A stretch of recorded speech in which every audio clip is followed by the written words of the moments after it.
Hello friends, welcome back to the Endless Learning YouTube channel. Here I am back with one more video regarding the applications of the normal curve. Before starting today's lecture, let you quickly subscribe to our channel, one who is new to this channel. As you know, we have been discussing about the applications of the normal curve since the past few lectures. Let us first have a quick relook upon what we have discussed so far in the past few lectures. We have discussed about how to compare the two different scores of two tests. We have discussed how to determine the percentage of the cases within the given limit of or the scores. We have also discussed how to find out the percentage of the cases that lie below or above any given score. We have also discussed about how to find out the percentile rank of any candidate in his class or the group, and also we have discussed how to find out the RAS score of any student whose percentile rank is given to us or that is known to us. We have discussed all these things in the past 3 lectures. One who has not watched those lectures, let them find the link of those lectures from the description box of this lecture. Now, today we will discuss about 2 more applications of the normal probability curve. First, to determine the relative difficulty value of the test item. Second, to divide a group into the subgroups. Let all of you tie your sleeves, and I hope all of you may have notebook and pen besides you so that you also can do the questions practically, which I will do here. Let's move forward. First, we will discuss about how to divide a group or a class into the subgroups. Suppose in my class of education there are 50 students and we want to divide them into 3 groups, that is A, B and C, according to the scores what they have got in the statistics, and the range of the score being equal in each subgroup. We have to find out how many students out of 50 students should be placed in each group. We know that the area under the normal probability curve is minus 3SD to plus 3SD. You can see here. That means we are having 6 SD area under this curve. This is irrespective of the sign. From here to here it's 1 SD and then 1 SD, 1 SD, 1 SD. This is 1, 2, 3, 4, 5 and 6 SD. So the area under this curve is 6 SD. This 6 SD should be divided into the parts. How many groups we have to frame? That is, we have to frame the 3 groups, that is A, B and C. So I have divided this 6 SD by 3 and I have got 2 SD. This means each group contains 2 SD. A group contains 2 SD, B group contains 2 SD and C group contains 2 SD. As in previous lectures, I always tell you to remember the percentage of the cases that lie between 1 to 1 SD or that lie between 1 to 2 SD, 2 to 3 SD. This means that from minus 3 to minus 1 SD there is one group, and from minus 1 to plus 1 SD there is another group, and from 1 to plus 3 SD there is another group. So that each group contains 2 SD percentage of the cases. We know that the percentage of the cases that lie between 1 to 2 SD and 2 to 3 SD and also between mean to 1 SD. As you might be remembering that from 1 to 2 SD, the percentage of the cases that lie is 13.59%, and from 2 to 3 SD, that is 2.14%. By adding these two percentages, we will get that from 1 to 3 SD, the percentage of the cases is 15.73%, and as this group is on the right hand side of the mean, that means these are the positive scores, so we say that those students that fall in this group have scored high in the statistics. And next group, that is also the distance of 2 SD, is from minus 3 to minus 1 SD. This is also the distance of 2 SD. 15.73% of the cases also lie in this group. As you can see, this group is below the mean, so these students have secured below the average score, and we say that they have scored the low score in the statistic. And the middle group is from -1 to 1 SD. This also contains the 2 SD distance, and the cases that fall in this group is 68.26% cases. These are known as the average scores or the normal scores. This is the bifurcation of the curve into the three groups. These are the high scores, that is the A group, and these are the middle scores, that is the B group, and these are the low scorers, that is the C group. Now we have to find out how many students are placed in each category or in each group. Here this is the percentage, that means it's out of 100.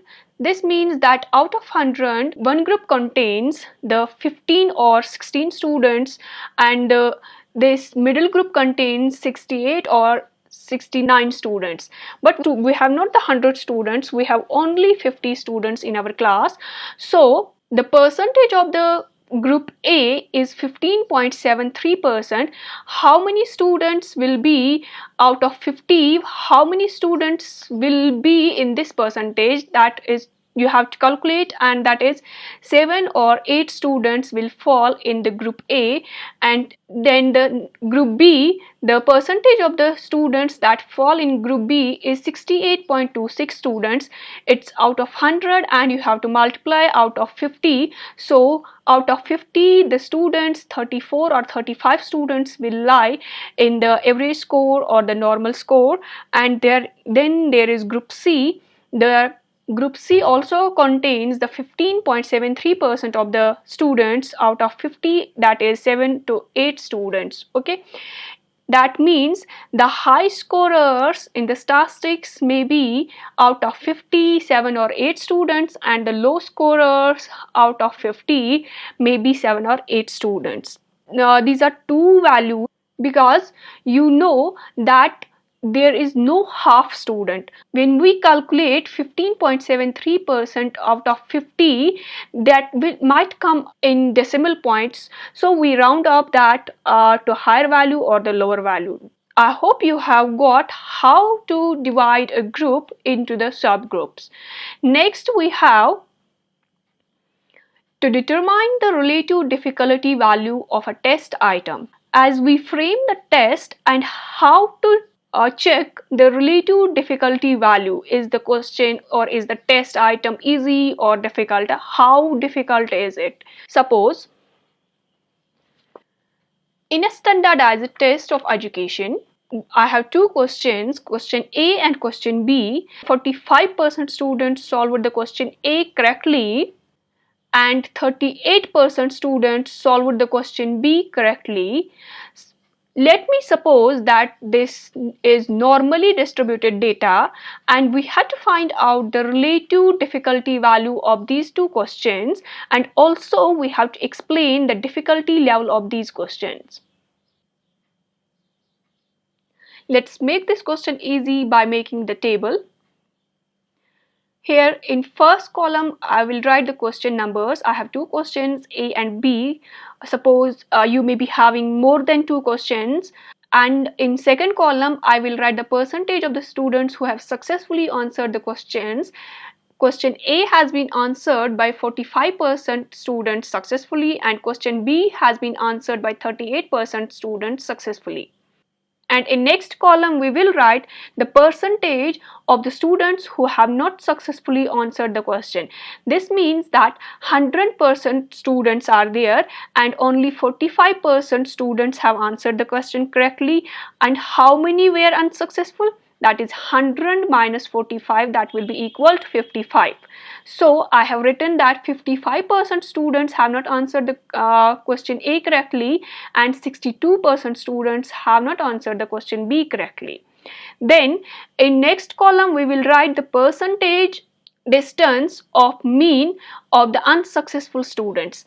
As mean is the middle point, this means mean divides the data in two equal parts, that is 50% on one side and 50% on another side.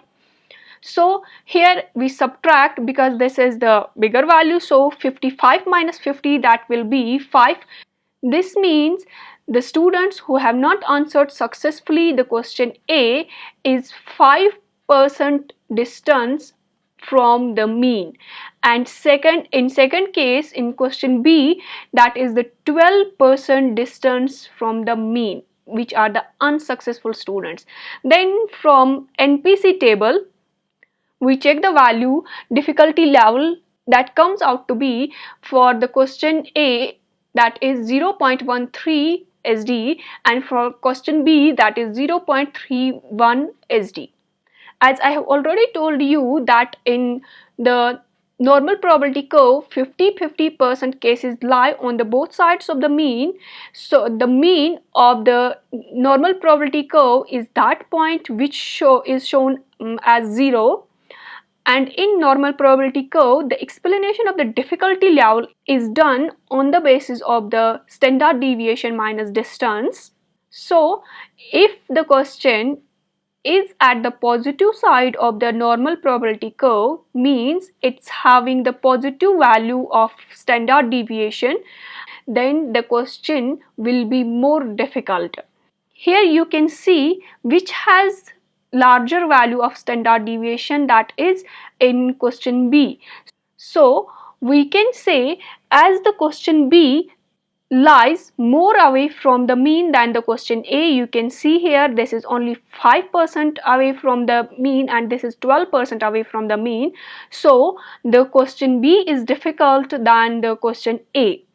And you can see here that more standard deviation value, more value is of the question B than of the question A. The relative difficulty value of the test item is given by subtracting the difficulty levels of each question. Here we have two questions and I can say here that B is 0.18 SD times more difficult than the A question, because you can see here that this value is bigger than this value. The more the positive value, the more the difficult will be the question. And by subtracting the difficulty value of question A from question B, we get that question B is 0.18 SD times more difficult than the question A. I hope you have understood this application. This is all about the applications of the normal probability curve. I hope you have understood all the previous lectures about the normal applications of the normal probability curve. Don't forget to like this video and share it with others. If you are new to our channel, click the subscribe button and press the bell icon to get the notifications of the new upcoming videos. Thank you for watching this video. Thank you for supporting. God bless you.